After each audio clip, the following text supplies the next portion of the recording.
কিভাবে রান্না করলাম সেটার ভিডিওটা আজকে আর নাই দিলাম, শুধু দেখাচ্ছি যে রুই মাছ দিয়ে আলু দিয়ে আর সাথে কিছু ছড়া ছিল, কয়েকদিন হয়ে গেছে, ভাবছি সেই ছড়াগুলা দিয়ে রান্না করে ফেলি। তো যেমন কথা সেরকমই রান্না করে ফেললাম। বাচ্চারা ছড়া খেতে চায় না বেশি একটা, সেজন্য আলু দিলাম যাতে করে আলু আর মাছ দিয়ে ওরা খেয়ে নিতে পারে আর আমি ছড়া খাবো। রান্না বান্না শেষ করে অনেকগুলা কাপড় চোপড় নিয়ে ছাদে আসছি। এগুলা কিন্তু আগের দিন ধোয়া হয়েছে, আগের দিন অনেকগুলা কাপড় চোপড় ধুয়ে রাখছি, সকালে উঠে এগুলা রোদে দিছি। এরপরে আজকেও অনেকগুলা কাপড় চোপড় ধুইছি। মেয়েটা না আসাতে একটা অসুবিধার মধ্যে পড়ে গেছি।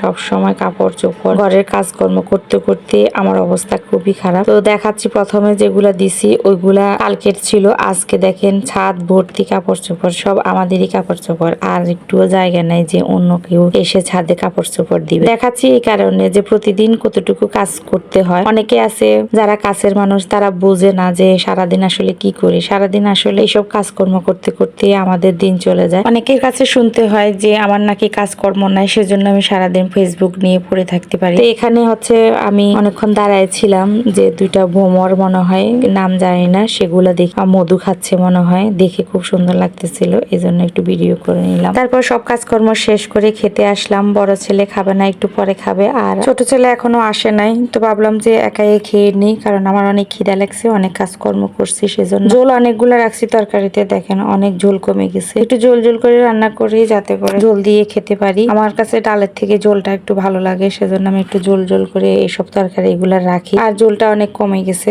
ছড়া তরকারিতে আর এমনিতে কমে যায়। তো যাই হোক, যেটুকু আছে নিয়ে নিলাম বেড়ে। এখন আমি শুকনা মরিচ দিয়ে খাবো, কারণ আমার শুকনা মরিচ অনেক পছন্দের। কাঁচা মরিচ দিয়েও খাই, তবে অনেক অনেক ক্ষেত্রে দেখা যায় যে শুকনা মরিচটা দিয়ে খেতে অনেক ভালো লাগে। তো প্রথমে ছড়া দিয়ে খাচ্ছি, পরে মাছ দিয়ে খেয়ে নিব। বেশিরভাগ মানুষকে দেখি যে কাঁচামরিচ দিয়ে খেতে, আমারও কাঁচামরিচ অনেক পছন্দের, তবে কাঁচামরিচ সব সময় না, মাঝে মাঝে এইসব ছড়া তরকারি বিভিন্ন তরকারিতে আমি শুকনো মরিচটা খাই। তো কার কার আমার মতো এরকম শুকনো মরিচ দিয়ে খেতে পছন্দ বা খেতে ভালো লাগে একটু কমেন্টস করে জানাবেন, কারণ শুকনো মরিচটা আমার অনেক পছন্দের। শুকনো মরিচটা একটু ঝাল কম, বেশি ঝালটা আবার বেশি খেতে পারি না, যেটা একটু ঝাল কম, ঝাল আছে তবে মাঝারি এই ঝালটা, তো সেটা অনেক পছন্দ। ছড়া দিয়ে আমি আসলে খেয়ে ফেলছি, মাছটা আর খাওয়াই হয় না। মাছ আসলে সবসময় আমার খেতে ইচ্ছে করে না, বাচ্চারা মাছটা পছন্দ করে বেশি, সেজন্য ওদের জন্যই রেখে দিই। আর তেমন একটা ভালো লাগে না বিদায়, আর আমারও খাওয়া হয় না। আজকে একটু সব কাজ খাওয়া দাওয়া সবকিছু একটু তাড়াতাড়ি করে ফেলছি, কারণ আমার আম্মুর বাসায় যাব,